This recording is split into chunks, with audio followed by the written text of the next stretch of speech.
We have schools of hygiene for mothers, gymnasium and exercise classes for children, and all kinds of doctors and healers for the sick. We have no school, however, for teaching men how to take care of their health as they approach middle age, and the result is that 1 man out of 4 at the end of the 40s is a semi-invalid, if not worse. No matter how vigorous and healthful a man may have been in his youth and early adult life, he ought, as he approaches the dangerous age, to lay down for himself a new motto: moderation in all things. As the 30s slip behind him, the wise man will train himself to realize that the good old days, when he could do exactly as he liked and not pay for it, have gone forever. When a youngster, 15 years ago, a fortnight's extra close application to business, with perhaps much night work, extra worry and the minimum of sleep, demanded no penalty. Protected by his youth, fatigue speedily passed off when the stress of work had ended, and a single long night's rest paid its bill. At 40, however, recuperation takes longer. Both brain and body, when once thoroughly overworked and tired out, are likely to remain below par for days or weeks. This, of course, does not mean that the man of 40 must necessarily be qualifying for a cripple's home. The body may not be in the least diseased, but it is not so strong as it once was, and requires more thought and care.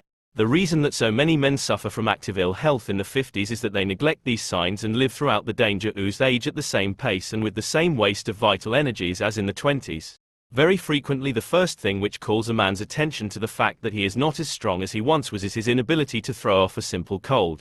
Booziness at the office has been rather trying, and his wife has perhaps been dragging him out at nights to various social functions, and generally he is feeling a bit below par. Then, by chance, he catches a cold. Instead of getting well in a few days, it hangs on. He notices that he is getting nervous, is not as good-tempered as he might be, sleeps badly, and, most distressing of all, his food doesn't seem to agree with him very well. Look the facts in the face. If he is wise, he will look facts in the face. His present temporary ill health is nature's warning to him that he is living at too fast a pace for his age. It's no use saying his daily regime is exactly the same as for the past 15 years. The fact remains that it's too fast a pace for now. Few men in the 40s, at any rate, like to own even to themselves that they are not as young as they were. Our example. With the cold he can't throw off, the jumpy nerves and the slight indigestion symptoms, therefore, is much more apt to dodge the issue and say it's lack of exercise. So in addition to his usual day's work he starts worrying his muscles. They and his nerves, both out of training and overtired as it is, rebel, and he feels worse than ever. The tragedy is due to utter lack of appreciation of the essential importance of moderation, in play as well as in work, for the man of 40. Neither his limb muscles, nor his lungs, nor his heart itself can be expected to have the resiliency or adaptability of youth.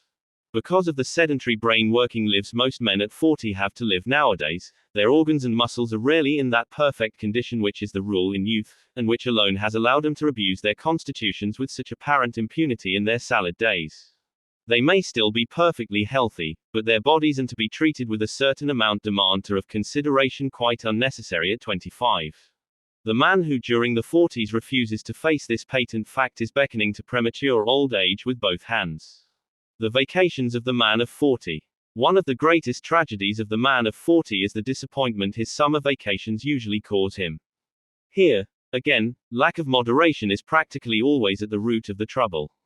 Probably because in the 40s the average man has reached a position of some importance in his business, and yet is not high enough up to be as generous to himself as he would like in the way of summer holidays. He finds himself by July or August really in need of a thorough rest, yet without the time to obtain it comfortably. Having never stopped to think what a middle-aged vacation ought to be like, for, likely as not, it has never even dawned on him that he himself has reached middle age, he not unnaturally plans to include in his holiday to plenty of vigorous, health-giving exercise. His holiday, therefore, may resolve in itself into a walking or cycling tour, a golf exorgy, or a succession of long days of motor thing, and see. In any case, it is almost a certainty that the result will be the same of his mind, kept younger and more virile than his body by his daily work, will force the latter into greater exertion than the state of its muscles and organs can stand of. Instead of coming back physically refreshed by his rest, the odds are that he will return more run down and more in need of a holiday than he was when he went away. It isn't only oncoming age, however, which makes the average middle-aged businessman's vacation the most fatiguing and nerve-wracking time in his year. His condition is against him. A little mild training before starting out on his annual hunt for health would make all the difference. Cutting out all alcohol, and reducing the number of one's cigars for a few weeks before the holidays, will not take 15 years off one's muscles, but they will do a great deal towards fitting the body for the ordeal which the middle-aged man's vacation often is. An outward and visible sign most of us, before we can bring ourselves to accepting an unpleasant truth demonstrated to us by argument, need an outward and visible sign. The man in the 40s, who refuses to commence to take thought of his health because he never has any aches and pains, can frequently find in himself an undeniable sign that his body is beginning to feel the inevitable hand of time. He is putting on fat in places where even the most unobservant layman's common sense would tell him fat has no business to accumulate. Most men, if they would stop to think of it, could come pretty close to guessing why their waistcoats are becoming so tight. Perhaps the commonest cause is lack of regular, moderate exercise. Another is slight indigestion resulting from too much or too rich food. The odd whiskies and sodas which may be an essential part of one's luncheons and dinners may be the offenders. But aiding and abetting these secondary causes there is the underlying essential one, the accumulation of years. However, the man in the 40s who can keep his weight within 10 pounds of what it was in the 20s can at any rate be pretty certain that he is not encouraging premature old age by under-exercising the muscles or over-exercising the digestion. The greatest stumbling block for the man of 40 who really sees the importance of taking some thought of himself, now his first youth is past, is the question of exercise. 3 urgent rules. The commonest fault, of course, is no exercise at all during working days, and then over-exercising on weekends or holidays. There are, unfortunately, no actual rules to be laid down for men at different ages as to which forms of exercise are suitable, and which will do more harm than good. However, anyone with ordinary common sense, if he will only stop to think what exercise is really meant for, ought to be able to choose some form of outdoor pursuit for himself which will really benefit his health and stave off old age. One of the chief objects of exercising is obtained when the breathing rate is increased from the ordinary 16 or 18 to about 22 to 26 breaths per minute. Breathing at this rate, the lungs are getting a more plentiful supply of fresh air than usual.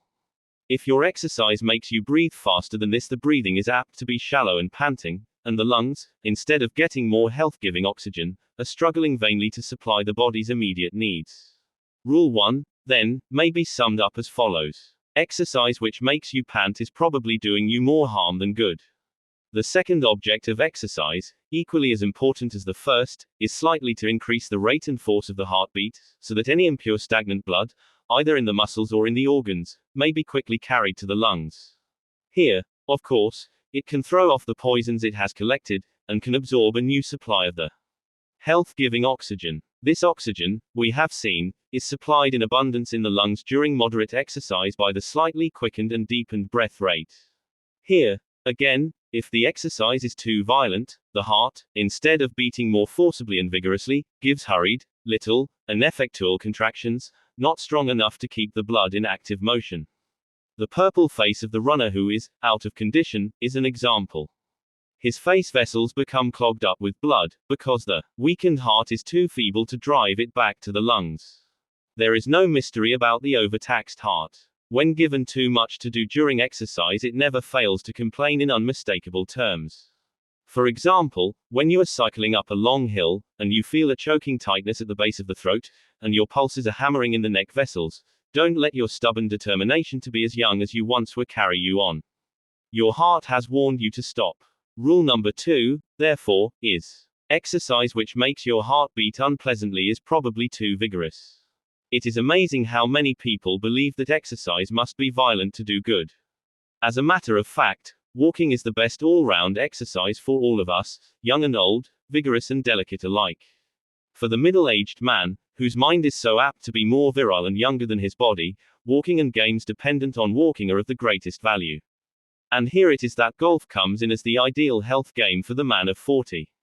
If he can keep emblazoned on his memory the watchword, moderation, and enthusiasm for golf is the best insurance policy the middle-aged man can have. As every golfer knows, our first 2 essentials of health-giving exercise are readily obtained by even the duffer at the game. And golf will supply the third essential, a vigorous action of the skin as well. Exercise acts on the skin by sending the blood coursing through the skin vessels, so that the glands are gently stimulated to something more than ordinary activity.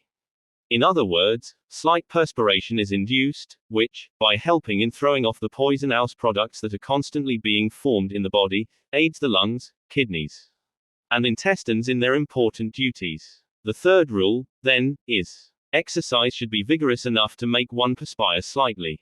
A habit that the man of 40 may cultivate with great benefit to his after health is that of water drinking. In the great majority of cases, the wear and tear of approaching age first shows itself in the kidneys. The efficiency of these organs, as the sieves which collect and dispose of certain of the poisons in the body, lessens as the years go by. No one can grow new kidneys when the old ones are worn out, but one can appreciably lessen the strain on these important organs by keeping the blood in a normally diluted solution. The simplest way to do this is by drinking plenty of water. 4 or 5 large glasses of water between meals will be accepted by the system in general as a graceful attention. A glass of cool water immediately on waking in the morning is an excellent way of starting the day. Then 2 hours after breakfast another glass, one during the afternoon, one 2 hours after dinner, and the last just before going to bed.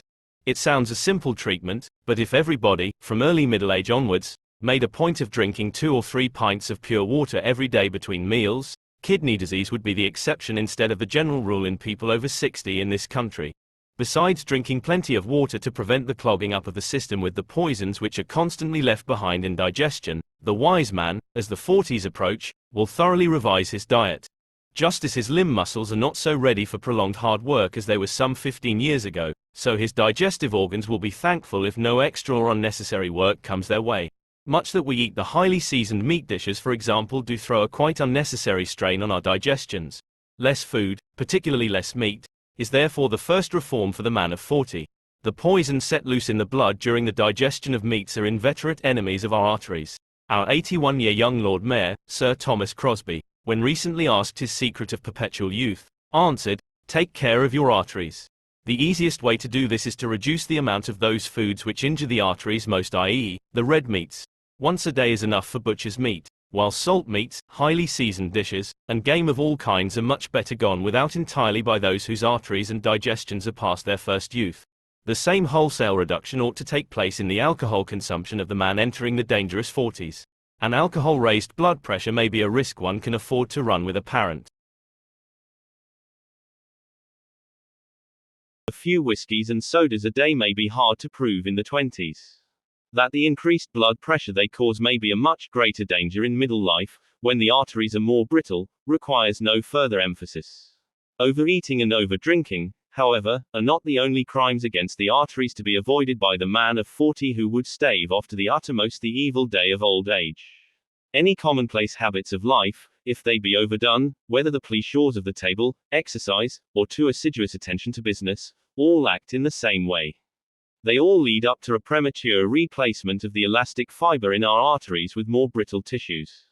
In other words, they change new arteries into old ones. Insomnia, a danger signal, a useful weather vane, by which the man of 40 can tell whether or not he is giving himself a fair chance of attaining a vigorous old age, is the way he sleeps.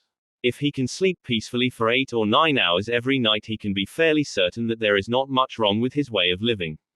At any rate, he cannot be allowing the cares and worries of life to affect his health adversely. He can hardly be in the habit of constantly overloading his stomach at the evening meal, for dyspepsia is a sworn enemy to sleep. In the same way, if he is constantly being physically overworked, the jumpiness of overfatigued muscles would keep him awake. There is no great secret about how to safely weather the dangerous age. The great majority of men who die of premature old age in the late 50s or the early 60s are men who have overdone it. They may not have been actual gluttons or slaves to drink, or demons for work, but they one and all made the same mistake. They failed to realize, until the damage was done, that their bodies in the 40s, having lost the exuberant virility of early manhood, were no longer able to stand with impunity the method of living, working and playing, which left no effect in the virile 20s. The abuse their systems received in the dangerous years left them with no reserve of stamina and vigorous health to support them into a hale and hearty old age.